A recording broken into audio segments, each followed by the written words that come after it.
O Paris Saint-Germain está na final da Champions League, pela segunda vez consecutiva. Sabe quando foi que o PSG ganhou a primeira Champions da história do clube? No primeiro ano sem Mbappé. E agora vai disputar a segunda final seguida, também sem ele. Enquanto isso, o Real Madrid terminou a temporada sem Champions, sem La Liga, sem Copa. E o vestuário do clube mais caro do mundo está literalmente em guerra por dentro. Tchouaméni e Valverde se pegaram. Rüdiger e Carvajal em conflito aberto. O treinador chamou o jogador mais caro da história do clube de homem de smoking numa coletiva de imprensa, e Bellingham subiu nas redes sociais uma foto comemorando o 11 sem o francês. Tudo isso aconteceu na mesma semana.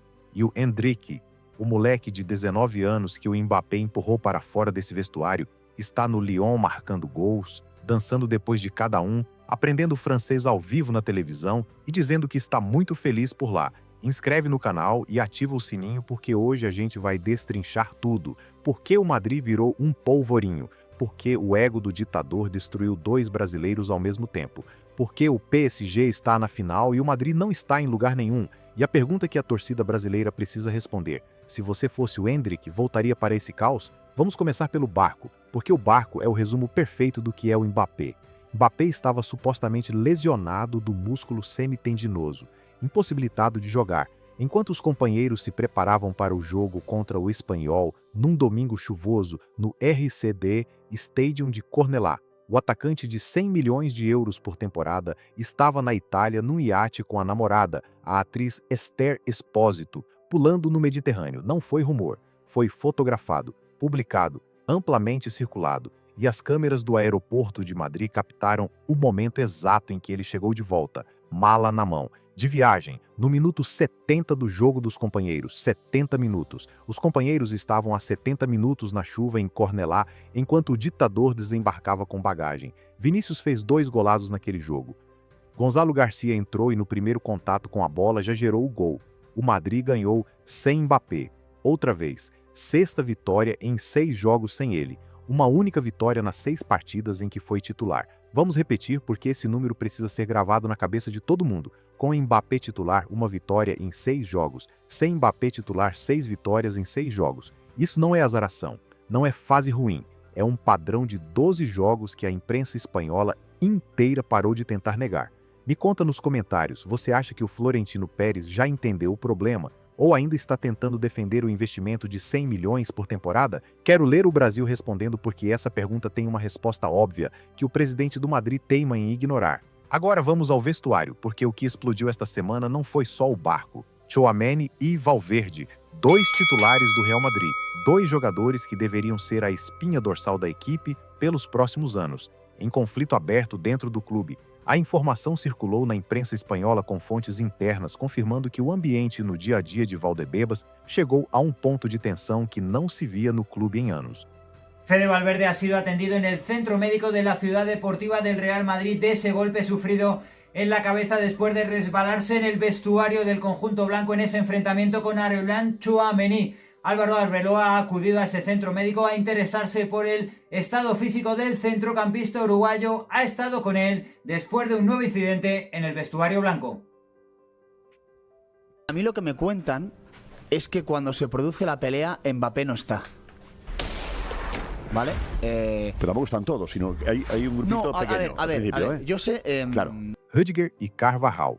Outra briga, outro conflito que não deveria existir em nenhum vestuário que se pretende campeão de qualquer coisa. E aí tem o Arbeloa, o técnico que passou meses defendendo o Mbappé em coletiva, esquivando perguntas, protegendo o francês publicamente quando todo mundo já sabia o que estava acontecendo dentro do clube. Essa semana não. Essa semana Arbeloa foi à coletiva e disse isso textualmente, palavra por palavra. Não construímos a história do Real Madrid com jogadores que jogam de smoking. Construímos com jogadores que terminam o jogo com a camisa cheia de barro, de suor e de esforço. Jogadores que jogam de smoking. O treinador descrevendo o próprio jogador mais caro da história do clube como alguém que não se suja, que não sua, que não coloca o corpo, que vai ao campo de terno e gravata e acha que isso é suficiente quando os companheiros estão se reventando na chuva de Cornellà. Quando o próprio técnico faz isso numa coletiva de imprensa, alguma coisa quebrou de vez. E Bellingham agiu. O inglês que tem atritos com o ditador dentro do vestuário subiu nas redes uma foto do 11 titular do jogo contra o Espanhol. O 11 sem Mbappé, com Vinícius guinhando o olho, sem precisar de legenda nenhuma. Depois subiu outra, uma mensagem direta para o Endrick, que havia marcado e dançado no Lyon e recebido críticas de Hakimi por isso. Bellingham escreveu em inglês: "Keep dancing, my Bobby." Siga dançando, meu amigo. O companheiro de vestuário que tem conflito direto com o ditador, mandando afeto público ao moleque que o ditador ajudou a tirar do clube. Em inglês. Para o mundo inteiro ver, inscreve no canal porque o verão vai ser o mais intenso do futebol europeu em anos e a gente vai estar aqui cobrindo cada capítulo. Agora vamos falar de algo que muita gente sabe, mas poucos dizem com todas as letras. O Mbappé fez o Endrick chorar. Não é invenção nossa. É o que circulou entre pessoas próximas ao ambiente do clube durante a temporada passada. Um garoto de 18 anos que chegou do Palmeiras, cheio de energia, com aquele instinto que o Real Madrid pagou 72 milhões de euros para ter, que marcou na estreia, que marcou na Champions, que marcou em cada convocação pela seleção. Esse garoto passou por momentos dentro de Valdebebas que nenhum jovem atleta deveria passar. O Mbappé tem uma forma de estabelecer hierarquia dentro de um vestuário que não passa pelos gritos nem pelo confronto direto. É mais sutil e por isso mais destruidor. Ignora quem ele enxerga como ameaça, trata como inexistente. Constrói em torno de si um grupo de proteção que reflete o comportamento do líder. E quando o líder ignora alguém, o vestuário inteiro aprende que aquela pessoa pode ser ignorada. Um moleque de 18 anos chegando ao clube dos sonhos da vida toda, num idioma que mal entendia, num país que não era o dele, e encontrando um vestuário onde o jogador mais importante decidiu que ele não existia. Isso tem consequências, e as consequências ficaram visíveis no desempenho.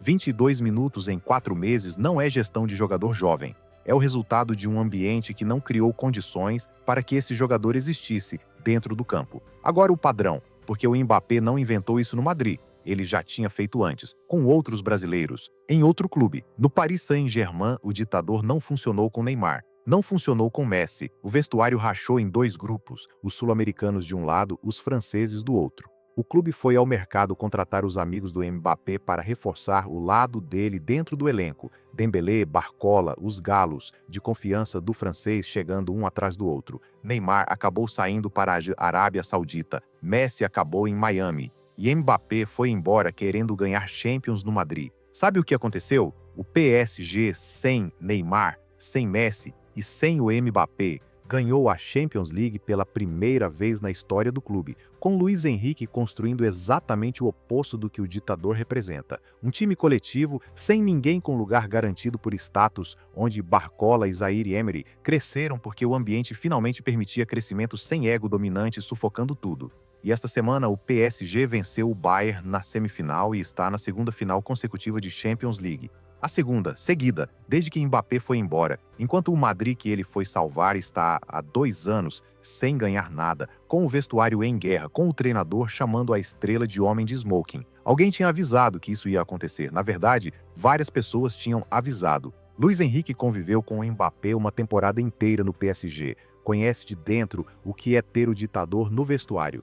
Sabe os gols espetaculares que ele faz. Sabe também que nos anos com Mbappé o PSG saiu mais cedo do que devia nas eliminatórias de Champions. E depois que foi embora, vieram os títulos. Luís Henrique foi a público antes de Mbappé chegar ao Madrid e disse que o PSG tinha sido uma equipe mais forte sem ele.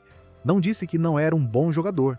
Disse que o coletivo funcionava melhor sem o peso do ego individual que precisava estar no centro de tudo. Que o futebol que Mbappé exige ao redor dele não é compatível com o que um time campeão precisa fazer. Florentino Pérez não ouviu. Pagou 100 milhões por temporada. E 2 anos depois está com o vestuário rachado, o técnico destruindo o jogador em coletiva e a equipe com uma vitória em 6 jogos quando o francês está de titular. Esse é o preço de não ouvir quando alguém que conhece o problema por dentro tenta avisar. Inscreve no canal porque o verão do Endrick vai ser o assunto mais quente do futebol europeu e a gente vai cobrir cada capítulo. Agora vamos ao Vinícius, porque essa história tem 2 brasileiros e o segundo está pagando o preço mais alto dos 2. Vinícius passou 6 anos construindo sua posição no Real Madrid, do zero, de um garoto que chegou aos 18 anos sem falar espanhol, que foi vaiado nos primeiros anos, que a imprensa espanhola destruía toda segunda-feira de manhã pelos erros na finalização, que trabalhou, calou a boca e respondeu com golços até se tornar o jogador mais decisivo do clube nas noites que mais importavam, 2 Champions, os golços mais importantes das 2 finais, o líder ofensivo do time nas noites da Europa. Isso construiu com o próprio corpo durante 6 temporadas, e chegou o Mbappé e foi colocado na mesma posição do Vinícius. Banda esquerda, sem avisar, sem negociar, sem garantir nada para o brasileiro que havia ganho o que ganhou exatamente naquela posição. O sistema do Madrid foi reorganizado em torno do francês. Vinícius foi para a direita, o espaço que ele precisava para ser efetivo, a banda esquerda com liberdade de cortar para dentro, foi ocupado pelo ditador, que cobra 31 milhões a mais por temporada. E o resultado? 2 temporadas com os dois se atrapalhando. Mbappé querendo a bola à esquerda. Vinícius querendo a bola à esquerda. O sistema sem definição clara de papéis. E estatisticamente, o time funcionando melhor quando o francês não está. 20 participações em gol do Vinícius em 2026. 14 do Mbappé, o jogador de 100 milhões. Se tirar os pênaltis do ditador, Ferran Torres tem os mesmos gols que ele nessa temporada. Ferran Torres. O problema é o ego, um ego que Luis Henrique identificou, que o PSG pagou durante 7 anos, que o Madrid está pagando agora. Um ego que não tolera que outro brilhe mais, que não passa a bola quando o companheiro está mais bem posicionado porque o gol precisa ser dele, que não pressiona sem a bola porque ele é muito importante para se cansar antes de receber. E o pior, um ego que chegou e decidiu que havia uma hierarquia implícita no vestuário e que o Endrick, um moleque de 18 anos recém-chegado do Brasil, estava na parte de baixo dessa hierarquia. Agora o contraste que machuca de verdade. Enquanto o vestuário do Madrid explodia essa semana, o Endrick estava no Lyon marcando, dançando e dando entrevistas em francês que um menino de 19 anos aprendeu em 4 meses porque quis respeitar o país onde estava trabalhando. Hakimi criticou o baile da comemoração. Disse que era falta de respeito, pediu calma ao Endrick em campo, e o Endrick, no jogo seguinte contra o Rennes, marcou e dançou com mais vontade do que da vez anterior, sem pedir permissão, sem esconder quem é, com 20 anos e 8 gols no Lyon. Bellingham, lá de Madrid, mandou mensagem pública, "Keep dancing, my Bobby", o companheiro que ficou no clube que expulsou o Endrick, mandando amor público ao moleque que o Mbappé ajudou a tirar. A ironia não precisa de comentário, e então o Endrick falou: disse que está muito feliz no Lyon, que está marcando, que está jogando, que o treinador confia nele e ele devolve essa confiança com gols. Disse que não lhe importaria ficar na França, que o ambiente do clube é bom, que se sente querido de verdade. Não disse que vai ficar, não disse que não volta, mas disse o suficiente para que qualquer pessoa que tenha prestado atenção nos últimos 2 anos entenda o que está por trás de cada palavra. Aqui o canal tem uma opinião e vai dizer sem rodeios. Se eu fosse o Endrick, não voltaria para o Madrid enquanto o Mbappé estiver lá. Não é emoção, é lógica. O Madrid de hoje tem Mbappé, Vinícius e Rodrigo no ataque. São 3 atacantes para 2 posições. O próximo treinador, seja ele Deschamps, Klopp, Allegri ou Pochettino, vai chegar em julho sem nenhum compromisso com o Endrick, com o contrato de 100 milhões do ditador garantindo lugar na equipe independente do que aconteça. Com Vinícius, que também vai querer o espaço que lhe pertence de volta. Com Rodrigo, que tem suas temporadas no clube e sua posição estabelecida. Onde entra o Endrick nessa equação? No banco, 22 minutos por jogo? Outra temporada olhando para dentro do campo enquanto o ditador vaga pelo campo sem correr, sem consequência nenhuma. O Arsenal quer o Endrick. Paulo Fonseca, o treinador do Lyon, foi pessoalmente à diretoria pedir para ampliar a sessão. Luis Henrique disse publicamente que gostaria de treiná-lo. São 3 destinos diferentes onde o garoto de Taguatinga chegaria como a grande aposta, como o centro do projeto ofensivo, como o atacante em torno de quem o sistema seria construído. 3 destinos onde não haveria nenhum ditador com o lugar reservado e o ego acima do coletivo decidindo quem existe e quem não existe dentro do vestuário. E tem a Copa do Mundo. Ancelotti convocou o Endrick para o Brasil. Em junho o torneio começa. Um Endrick que chega ao Mundial com 8 gols no Lyon, com a confiança de quem se reconstruiu completamente depois de quase ser destruído por dentro, com Luis Henrique comparando com Ronaldo Fenômeno, esse Endrick pode sair do torneio mais importante do planeta com um valor de mercado que muda todas as conversas do verão. O fenômeno foi a Copa de 1994, com 18 anos como reserva. 2 anos depois, era o melhor jogador do mundo pela FIFA. O Endrick vai ao Mundial com 20 anos, com a melhor fase da carreira até agora, com o Arsenal e o PSG monitorando. O que acontece com o preço de um garoto assim, se ele for figura no Brasil de Ancelotti? A resposta o verão vai dar, mas a lógica já responde hoje. E então tem o argumento que fecha tudo, a satisfação amarga de ver o que o ego desmedido do ditador produziu. Florentino Pérez foi avisado. Luiz Henrique avisou antes de Mbappé chegar. O histórico do PSG estava ali para qualquer pessoa ler. 7 anos de frustração europeia com o francês no elenco. Neymar para fora, Messi para fora, vestuário rachado, Champions não chegando. Florentino não ouviu. Pagou 100 milhões por temporada. Apresentou Mbappé como o jogador que ia levar o Madrid a uma nova era de domínio, como a peça que faltava. 2 temporadas depois, sem Champions, sem La Liga, vestuário em guerra, Tchouaméni e Valverde brigados, Rüdiger e Carvajal em conflito, o técnico destruindo a estrela em coletiva, Bellingham postando o 11 sem o francês com um guinhado de olho, e a equipe com uma vitória em 6 jogos quando Mbappé está no campo, e o PSG, o clube que o ditador deixou porque queria ganhar Champions no Madrid, está na segunda final consecutiva do torneio. O futebol tem uma justiça que não precisa de árbitro. Funciona sozinha no tempo certo, com uma clareza que nenhuma narrativa de marketing consegue apagar.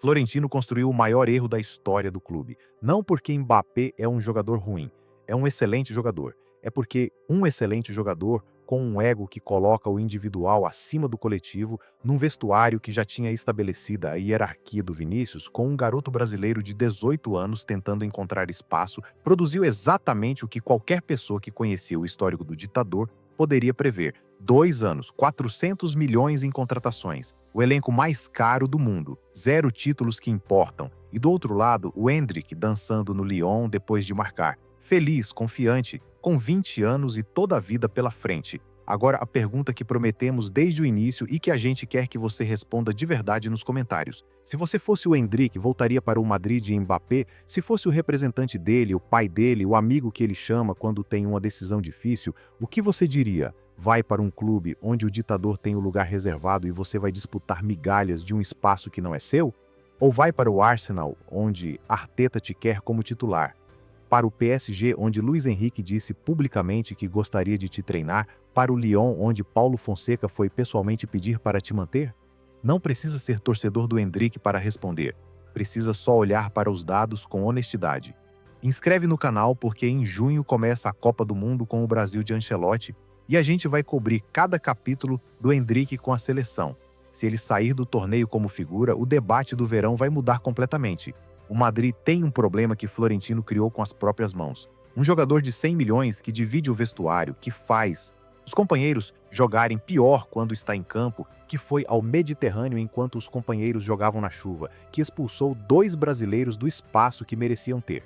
Vinícius ainda está lá tentando sobreviver ao caos que o ditador instalou. O Endrick saiu, sobreviveu e está voando no Lyon. E o Paris Saint-Germain, que o Mbappé abandonou para ir buscar grandeza no Madrid, está na final de Champions pela 2ª vez seguida. Deixa nos comentários o que você faria no lugar do Endrick. Arsenal, PSG, Lyon, ou de volta ao Madrid com o ditador ainda lá.